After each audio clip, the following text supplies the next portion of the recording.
Shalom, damai di hati Bapak Ibu Saudara dimanapun berada. Senang sekali di kesempatan kali ini berjumpa melalui channel YouTube kami Eki and Tuti, dan kami rindu tentu membagikan kebenaran firman Tuhan. Di kesempatan kali ini dari kitab Injil Matius pasal 18 ayat 1 sampai ayatnya yang ke-11 di bawah tema mingguan, sambutlah anak-anak dalam namaku. Sebelum kita membaca dan merenungkan firman Tuhan, mari kita berdoa. Bapa, di dalam nama Tuhan Yesus, Engkau Tuhan Juru Selamat dunia. Kami sungguh percaya bahwa atas anugerah-Mu kami ada menikmati hidup sampai saat ini. Kami yang tidak layak, kami orang berdosa, kami yang seharusnya dihukum ini. Tetapi kami beroleh kasih dan anugerah Tuhan, pengampunan yang Engkau kerjakan di atas kayu salib.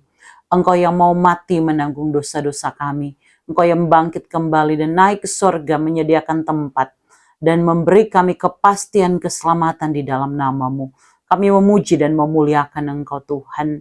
Tuhan, ini kami yang mau mengisi hari hidup kami dengan ucapan syukur untuk setiap kebaikan Tuhan.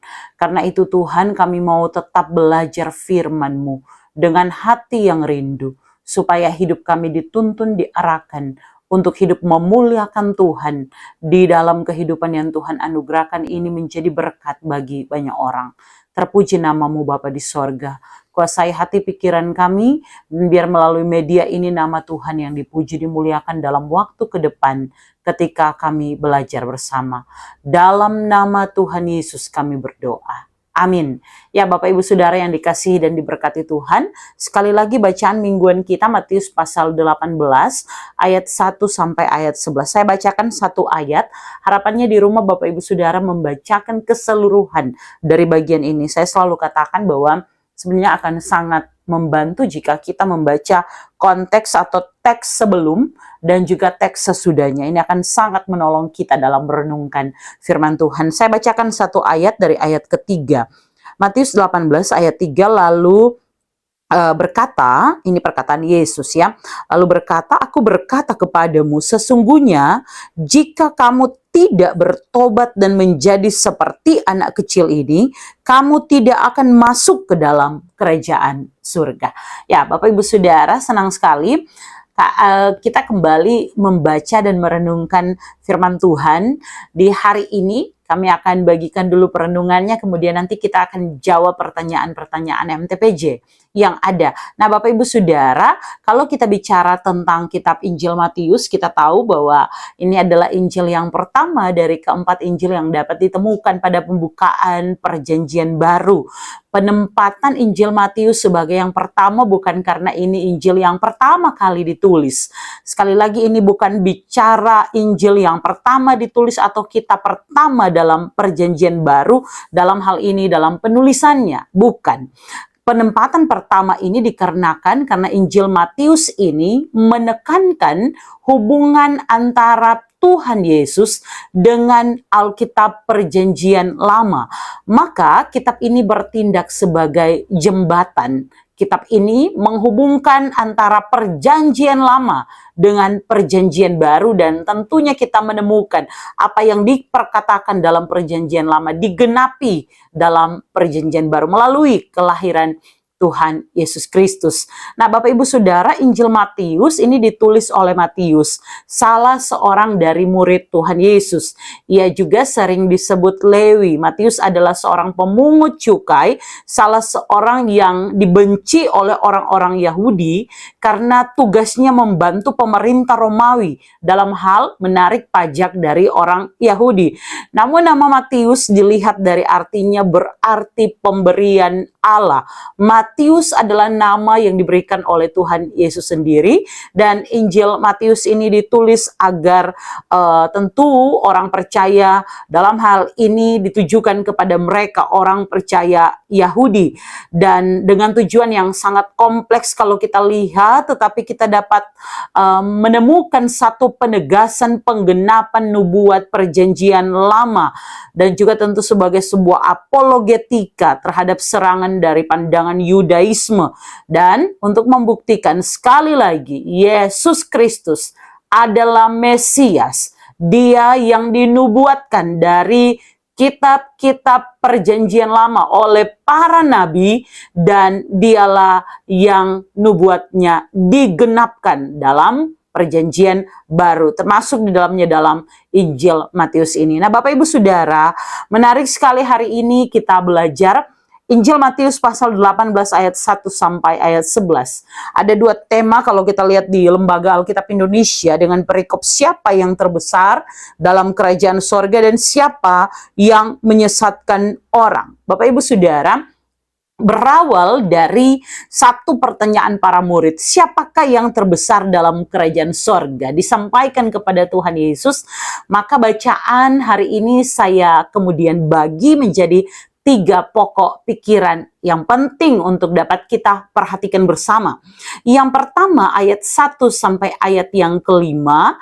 Di sini kita berbicara mengenai pertobatan dan mengenai kerendahan hati seperti seorang anak kecil. Sekali lagi para murid memulainya dengan sebuah pertanyaan. Siapa Tuhan Yesus yang paling besar dalam kerajaan sorga? Dan hal ini ditanggapi Yesus dengan tidak langsung memberi jawab, tetapi kemudian pada ayat yang kedua, Yesus memanggil seorang anak kecil dan menempatkannya di tengah-tengah mereka. Tidak diberikan informasi yang spesifik kepada kita asal-usul anak ini, tetapi teks menekankan bahwa Yesus memanggil anak kecil itu, menempatkannya di tengah-tengah mereka dengan maksud tentu supaya mereka melihatnya. Kemudian Yesus menekankan memberi satu jawaban dalam ayat 3 yang saya bacakan tadi dengan 2 hal yang paling utama.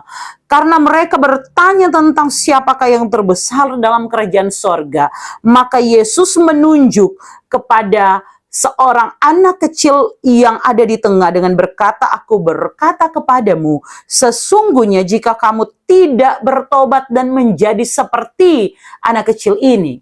Bapak Ibu Saudara, Yesus bicara tentang pertobatan sebagai hal yang paling utama untuk mengikut Dia. Orang yang tidak mau bertobat mengakui siapa Dia. Kalau kita tahu, kita baca bersama dalam begitu banyak catatan Alkitab, sebagai orang berdosa tidak ada dari kita yang dapat menyelamatkan diri.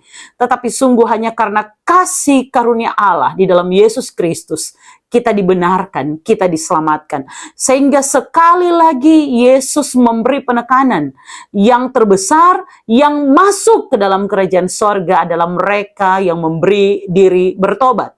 Perhatikan baik bahwa hal ini kemudian diikuti dengan kata merendahkan diri, menjadi seperti seorang anak kecil ini, menunjuk pada bagaimana orang yang mau mengikut Yesus, mereka yang akan masuk ke dalam kerajaan sorga adalah mereka yang merendahkan diri, kata Yesus ya.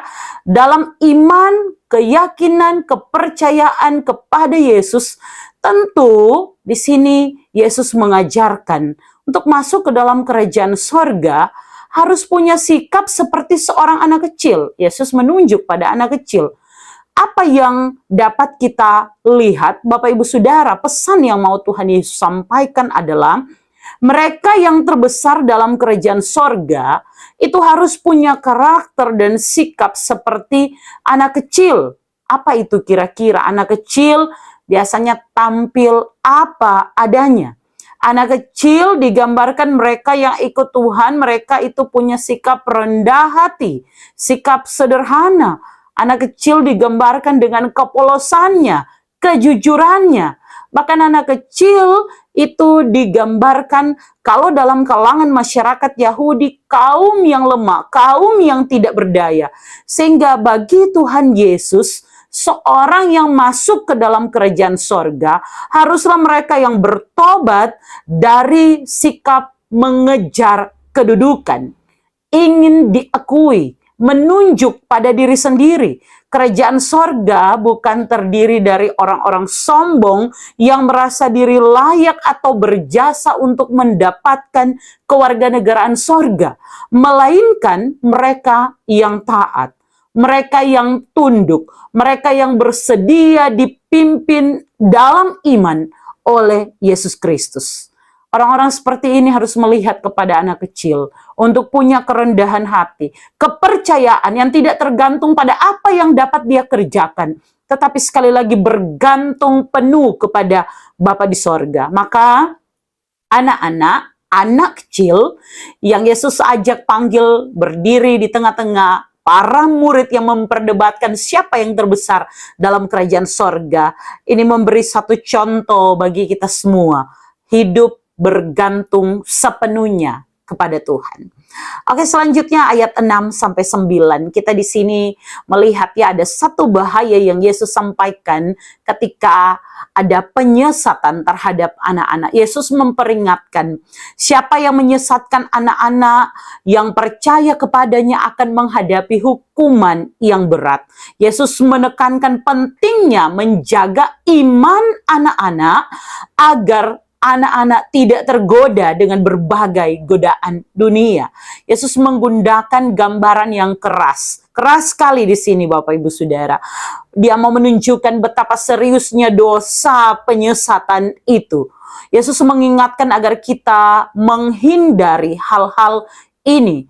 Ini memberi kita satu peringatan yang keras. Penting kita untuk bertanggung jawab dalam memberi pengajaran kepada anak-anak, memberi teladan yang benar, menjaga dan menolong mereka untuk tetap teguh dalam iman percaya mereka, sehingga mereka tidak disesatkan. Bapak Ibu Saudara yang dikasihi dan diberkati oleh Tuhan, kata penyesatan itu berasal dari kata skandalizo, berarti menyesatkan, menggoncangkan iman, menjadi batu sandungan, membuat orang kecewa dan menolak, murtad atau memalingkan seseorang dari jalan yang benar.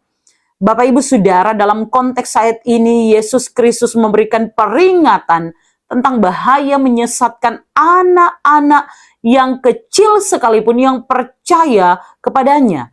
Penyesatan di sini mencakup bagaimana kita memberi teladan pengaruh negatif, menghalangi mereka untuk dapat memelihara iman mereka kepada Bapa di sorga.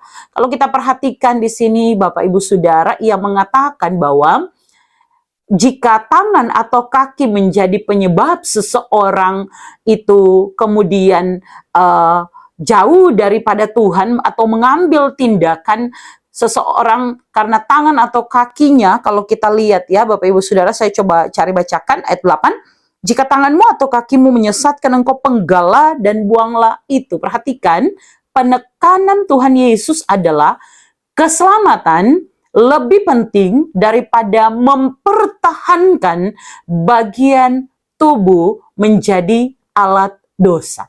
Yesus Kristus mengingatkan bahwa lebih baik kehilangan bagian tubuh ini dalam kehidupan daripada menghadapi akibat kematian kekal, terbakar dalam penghukuman kekal, penghukuman yang tidak dapat diucapkan karena melakukan dosa.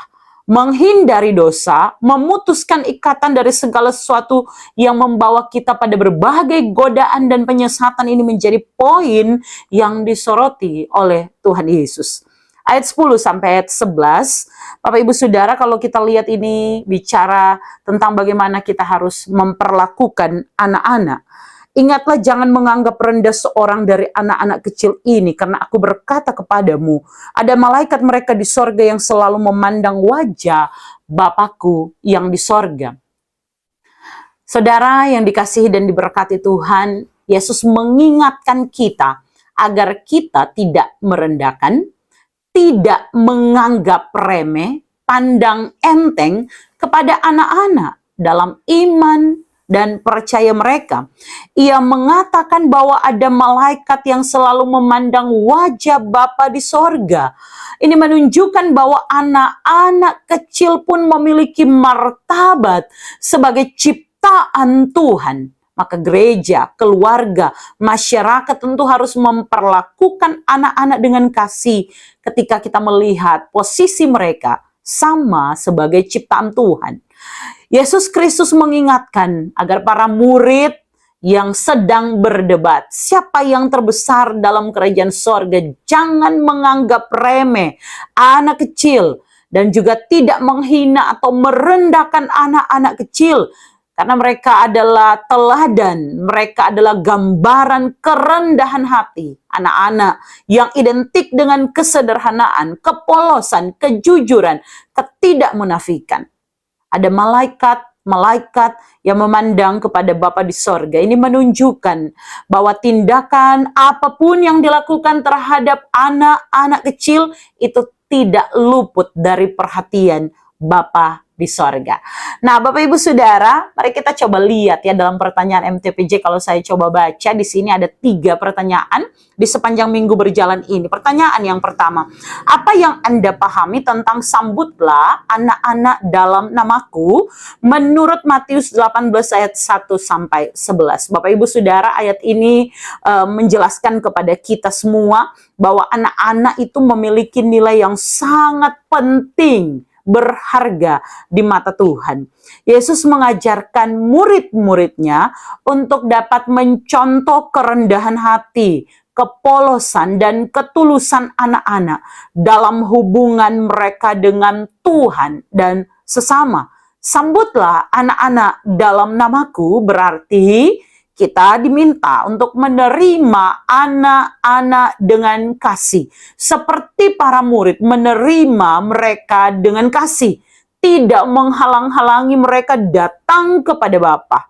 Dan juga memberikan tempat kepada anak-anak ini untuk dapat kita lihat keteladanannya dalam kepolosan, ketulusan, kerendahan hati, ketidakakuannya. Dan disinilah Bapak Ibu Saudara kita juga diminta berikan tempat yang layak dalam keluarga, dalam gereja, dalam komunitas, masyarakat kita kepada anak-anak kecil. Karena sekali lagi tadi terang sebahas Kang, mereka pun tidak luput dari perhatian dan kasih Bapa. Yang kedua, sebutkan persoalan anak-anak dalam keluarga, jemaat, dan masyarakat. Di zaman saat ini, masalah ini begitu kompleks. Di konteks kita masing-masing, kita bisa memberikan jawabannya. Bapak Ibu Saudara, kalau dalam konteks keluarga, begitu banyak anak-anak yang kemudian cerita dalam konseling dengan saya pribadi, bahwa mereka merasa jauh dengan orang tua, padahal ada di dekat karena gadget kata. Sehingga orang tua dirasa tidak punya waktu, tidak hadir dalam kehidupan mereka. Orang tua jarang menyapa, orang tua tidak mau berteman dengan mereka, malah datang dengan berbagai aturan yang kemudian membuat anak-anak ini malahan menjadi ingin memberontak. Mereka merasa kurang mendapat pendampingan secara rohani. Mereka merasa bahwa mereka sangat dikekang dan mereka merasa bahwa kadangkala juga dibiarkan sehingga mereka harus jadi anak dalam tanda kutip nakal supaya dapat perhatian dari orang tua. Saya tidak mau katakan ini kesalahan orang tua, tetapi ada sesuatu yang menjadi miss dalam pandangan orang tua kepada anak-anak kepada orang tua, dan ini harus dijembatani kata tentunya. Tapi karena pertanyaannya cuma tentang persoalan atau masalah, maka kita coba jawab dulu ya. Di jemaat, nah banyak kali program-program yang dibuat oleh jemaat ini tidak berpihak kepada anak-anak. Kadang-kala orang fokus kepada gereja secara bangunan, pendanaan, orang guyur ke sana sebanyak-banyak mungkin tanpa orang tahu ini gereja yang hidup dan anak-anak ini akan meneruskan gereja Tuhan. Ya, sehingga kadangkala anak-anak merasa bahwa harapan persekutuannya, kesaksiannya, bagaimana dia belajar tugas-tugas gereja itu tidak dapat disalurkan ketika dibatasi oleh berbagai hal di dalam gereja dengan berbagai aturan yang dibuat oleh orang-orang di dalam gereja yang mereka lihat sebagai panutan sebenarnya, orang tua sebenarnya. Ataupun juga kegiatan-kegiatan yang memang kalau terlihat banyak sekali DP ibadah, tetapi tidak membuat anak bertumbuh karena firman yang disampaikan tidak mendarat ke anak-anak. Karena apa? Orang besar merasa so belajar kok MTPJ, so nggak perlu persiapan, yang penting baca aja ya. Jadi pembacaan-pembacaan menjadi sebuah rutinitas, banyak sekali ibadah, dari ibadah satu pindah yang lain, sehingga tidak ada persiapan yang baik ketika menyampaikan khotbah. Anak-anak, saya harus katakan bahwa beberapa kali lihat anak-anak itu, mereka coba tuh khotbah di sekolah, tuh bagus sekali Bapak Ibu Saudara, bahkan kadang-kala lebih bagus dari, ya sudahlah tidak dibahas ya, tetapi sekali lagi anak-anak ini sebenarnya haus di gereja, mereka mengenal Kristus sebagai Tuhan dan Juru Selamat. Saya bersyukur ada beberapa gereja yang melaksanakan misalnya EE Kids, luar biasa itu ya, satu semangat untuk dapat meletakkan dasar iman kepada anak-anak sedari kecil, sekecil mungkin. Kemudian Bapak Ibu Saudara, dalam masyarakat masalah yang ditemukan anak-anak banyak sekali. Ada dalam lingkungan, mereka tidak mendapatkan tempat untuk mengakses pembelajaran dengan nyaman, dengan aman, kemudian masalah kekerasan, masalah kemiskinan, masalah kurangnya fasilitas pendidikan, berbagai pengaruh dalam persahabatan, pergaulan anak-anak muda yang tidak diarahkan tenaga energi mereka untuk hal positif, tetapi membuat anak-anak ini makin jauh dari Tuhan. Ya, ini sekali lagi persoalan. Tetapi menariknya di pertanyaan ketiga, di sini tanyakan bagaimana upaya gereja dan pemerintah dalam menjawab persoalan-persoalan ini. Sehingga mari kita coba jawab sama-sama ya. Saya rasa ini juga perlu dijawab dengan masalah dalam keluarga. Karena itu di pertanyaan nomor 2 ada tanya dalam keluarga, jemaat, dan masyarakat. Maka mari kita lihat bersama yang pertama dalam keluarga aja dulu. Bagaimana harusnya ayah hadir, ibu hadir. Ingat baik-baik Bapak Ibu Saudara, masa anak-anak itu tidak akan kembali. Sehingga yang torang japolo umur 1-5, mungkin umur 6, dorang sudah mau lagi di pulau-pulau Kang. Tetapi mari momen-momen ini, masa emas anak-anak ini kita pakai dengan baik. Saya ingat sekali waktu kecil, papa saya mengajarkan saya membaca Alkitab dari kitab Matius. Matius pasal 1. Setiap hari, setiap malam. Dan ini menjadi satu kesukaan. Kadang-kala memang sebagai anak-anak, saya merasa, so hafal Riki. Ini Matius pasal 1, apalagi kata yang panjangnya, memperanakan ya. Tetapi saya bersyukur lahir di keluarga Kristen. Bukankah seharusnya begitu? Bahkan bisa lebih baik. Di zaman yang begitu canggih ini, orang bisa pakai gadget kita, media sosial kita untuk menunjukkan keteladanan kepada anak-anak. Memberi akses kepada mereka untuk hidup mengasihi Tuhan. Dan tentu keteladanan dari orang tua. Mau makan hal sepele, tapi kalau orang tidak baking, dong lihat dari kecil ya. Kita dapat suruh berdoa, mama dan papa aja berdoa kalau makan. Kita dapat suruh untuk dapat mengasihi kita PKK adik-adik, mama dan papa bakal di rumah. Keteladanan penting sekali. Nah, upaya apa yang dapat dilakukan? Mari orang sama-sama kembali. Orang duduk di meja makan, panggil berdoa, dan komitmen sama-sama antara orang tua dan anak untuk membangun relasi keluarga Kristen yang takut akan Tuhan. Dan sekarang kalau dari gereja, sekali lagi, gereja mari persiapkan. Gereja kalau rupa minggu lalu menjadi gereja yang ramah anak ya. Banyak yang sudah kami jawab, Bapak Ibu boleh cek di YouTube kami sebelumnya, di konten kami sebelumnya. Tetapi Bapak Ibu Saudara, sekali lagi gereja perlu hadir. Kadangkala gereja merasa bukan tapi tanggung jawab kalau ada anak-anak yang karakternya tidak baik di dalam jemaat, kalau ada anak-anak yang kemudian putus sekolah dan sebagainya. Ingat Bapak Ibu Saudara, bicara tentang gereja bukan hanya bicara kita mesti berkhotbah dengan baik, tetapi juga gereja perlu menyuarakan kebenaran ini kepada orang tua tapi juga kepada anak, sehingga kita membangun suatu kebiasaan hidup Kristiani yang menunjukkan semangat persekutuan hadir dari keluarga yang utuh.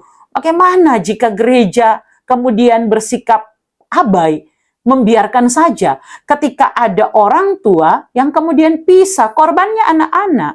Bagaimana jika ada gereja yang kemudian abai, merasa aman-aman saja, yang penting tugas banyak, sedangkan ada anak-anak di dalam gereja itu yang kemudian memilih putus sekolah. Mereka anak-anak yang masih usia anak-anak, tapi maaf kata mereka memilih untuk sudah jatuh kepada pornografi, jatuh kepada berbagai hal yang menyesatkan, membuat mereka jauh dari Tuhan. Bukankah ini tanggung jawab gereja? Pernahkah ini setidak-tidaknya didoakan? Setidak-tidaknya dibuatkan program supaya ada seminar, ada pelatihan pengembangan minat dan bakat. Yang suka bagitar boleh latihan bagitar. Yang suka menyanyi boleh masukkan ke dalam kelompok paduan suara. Karena kalau dorang latihan setiap malam, dorang pe waktu nongki-nongki, bak kumpul-kumpul dengan teman berkurang. Ini akan membuat mereka energinya tuh habis di latihan, menghafal lagu dan sebagainya. Kita kaji lagi hal-hal apa yang baik yang akan mendukung anak-anak kita supaya mereka boleh terhindar dari pergaulan-pergaulan yang buruk. Termasuk tentu menyuarakan firman yang boleh menjangkau setiap anak-anak ini. Nah, Bapak Ibu Saudara, selanjutnya dari pemerintah, tentu pemerintah perlu membuat banyak hal ya, kebijakan dalam pendidikan, kesehatan, perlindungan anak, pemberdayaan keluarga. Pemerintah juga harus bekerja sama dengan gereja, dengan keluarga, untuk dapat menghadirkan keluarga-keluarga yang sejahtera, sehingga tentu itu anak-anak akan lebih nyaman. Dorang akan selalu merasa homey di dalam rumah sendiri, sehingga kalau anak-anak dapat tabung cinta sepenuh dari dalam rumah masing-masing, dorang tidak akan cari di luar. Dorang tidak akan lampiaskan energinya pada hal-hal yang negatif. Ya, banyak sekali, tetapi sekali lagi Bapak Ibu Saudara, dalam keterbatasan waktu ini, saya sebagai seorang hamba Tuhan yang begitu konsen terhadap masalah anak-anak ini mau ingatkan kepada kita semua Bapak Ibu Saudara, bahwa di masa-masa ini kita juga harus tega ketika kita mau didik anak-anak kita.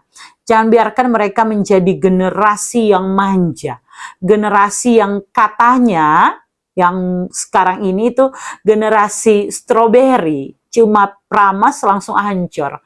Kesehatan mental menjadi salah satu poin yang harus diperhatikan Bapak Ibu Saudara. Terakhir ini beberapa kali saya bawa materi mengenai kesehatan mental. Di sini penting sekali. Kenapa? Ini bukan sama dengan penyakit patah kaki, kan kontong dapat lihat, oh dapat ada berdarah. Tapi masalah kesehatan mental akan menjadi bibit di mana anak-anak itu menarik diri dari lingkungan. Anak-anak itu jatuh pada narkoba, freak sex, dan sebagainya.